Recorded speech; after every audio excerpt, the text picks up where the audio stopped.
ख्वाइदगी नहा ओइबा स्विमिंगी रेकॉर्ड थमखिबा असि इंडिया की महाराष्ट्र दगी बेदा परेड सर्फियर हाइबी चाही अमगा था मापन तंगाइबी नुपी मचा असिनी 1924 दा ह्यूमन चेस अमा सेंट पीटर्सबर्ग ता सानखी मसिदा सोवियत रेड आर्मी ना ब्लैक अमदी रेड नेवी ना व्हाइट की सक्तम दा सानखी मालेम असिगी ख्वाइदगी तांगबा कॉफी असी ब्लैक इबरी कॉफी असिनी द ग्लास एंजल बार्ड ना 1964 दा इहान हाना कंप्यूटर माउस पुथोकलमी मसी उना साबा अमनी लेंगजुनगी पेंटिंग असी मालेम असिगी ख्वाइदगी रियलिस्टिक ओइबा पेंटिंग मखल अमनी।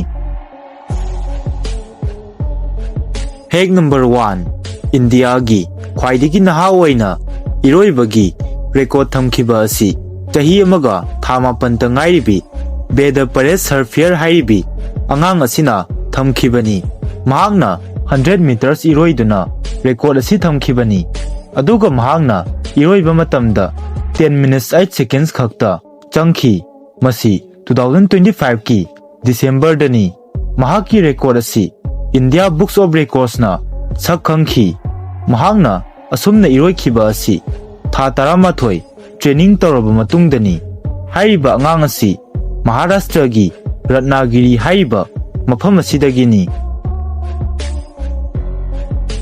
फैक्ट नंबर 2 2013 की लोइरकपदा जॉर्जिया दगी इतिबार LCF नत्रगा मैग्नेटिक मैन हाइनसु खंगनाबा मियोय असिना महाकी थाबाक अमदी नंगलदा मेटल स्पून 53 नफंदुना थमखी मसी महाकी हानगी 2011 दा महांगना मेटल स्पून 50 नफंदुना थमखिबा अदुगी रेकॉर्ड अदु महांग मसामंगना थुगाइखी महांगना महांग मसा असी यूनिक मैग्नेटिक एबिलिटी लेबा मियोय अमनी हाइना फोंदोखी अदुबु मियोय असिना कयाम सांगना मेटल स्पून सिंग असिबु महाकी थाबाक अमदी नंगलदा नफंदुना थमखिबगे हाइबसी कना अमतना चपचाना खंगनद्री।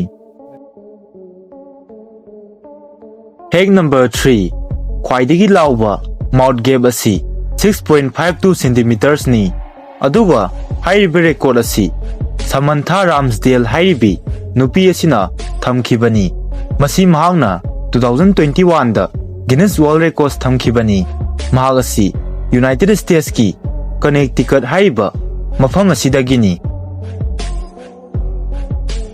फैक्ट नंबर 4 1924 दा ह्यूमन चेस अमा सानखी मसी सेंट पीटर्सबर्ग तनी मसीदा सोल्जर सिंग अमदी सेलर सिंगना चावरबा जाइन बोर्ड असिगी मनुंगदा मसाना असिबु सरुक याखी सोवियत रेड आर्मी ना ब्लैक अमदी रेड नेवी ना व्हाइट की मवंगदा असेंगबा सगोल सिंगा लोइनना मसाना असिबु पीटर रोमानोव्स्की अमदी इलिया रबिनोविच हाइबा मियोय अनि असिना सानखी मसीदा मसाना असी 5 आवर्स लेरगा 67 मूव्स की मतुंगदा लोशिनखी।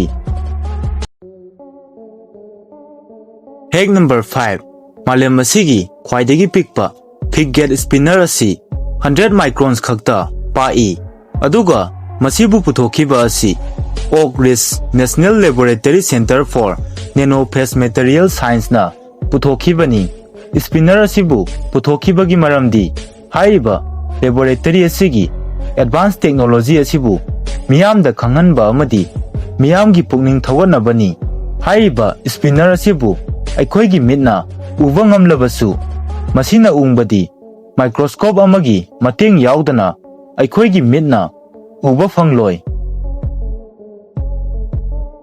फैक्ट नंबर 6 अखोइना दिल्ली की मफम खरादा ऑक्सीजन बारसिंग लैबा थेंगनगनी हाइबा बारसिंग असिबु ऑक्सी प्योर कौई अदुगा अखोइना बारसिंग असिदा चंगदुना 80% नत्रगा 90% प्योर ओइबा ऑक्सीजन फ्लेवर सिंग खुदम ओइना लवेंडर अमदी यूकेलिप्टस कुंबा ऑक्सीजन सिंग 15 मिनट्स तगी 20 मिनट्स फाउबगी ₹299 नत्रगा ₹300 ता फंगनी असुमना ऑक्सीजन बार सिंग लैरिबा सिगी मरमदी दिल्ली गुंबा एयर पोल्यूशन का हेना थोकपा मफम सिंगदा लैरिबा मियोय सिंगदा asengba oxygen phanghanabani. Page number 7. Malem Asigi Khwaidagi Tangba coffee asi Black Ivory coffee haiba coffee asini. Coffee asi Arabica beans tagi sembani.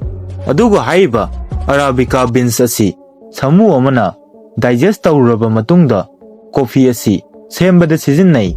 Coffee asi cup amada $100 natraga Indian rupees ta lising nipan khara heli. Aduga ikhoina haiba coffee asibu Anantara resort amadi online da Leiba fangani. Page number 8. Khwaidagi sangba tang haibadi lay asi 10.1 cm sangi.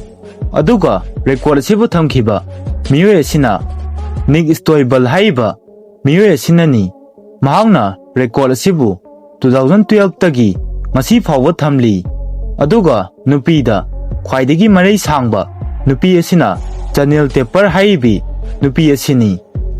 Mahaki mareigi asangba asi 9.75 cm ni. Aduga record asibu mahangna 2010 dagi masi phawba thamlakli.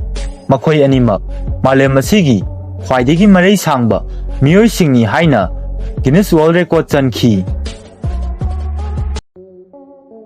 Page number 9. Douglas Angel Bartna 1964 da ihan hana computer mouse puthoklami. Masi una saba perpendicular metal wheel ani yawba mouse amani Bill English ki matenga loinana puthokhiba computer mouse asi the Stanford Research Institute ta display tawkhi. Aduga masi public ta utkibana 1968 tani. Page number 10. Lengjungi painting asi Malem Asigi Khwaidagi realistic waiba painting makhal amani haina launai. Mahaki painting sing asi hek yengbada reality mali karigumba matamda art amadi reality anigi khenaba khangbada wana thoi. Mahaki painting singi manungda 2004 gi viral Mona Lisa asisu amani. Mahaki painting ayambana high definition photography mali.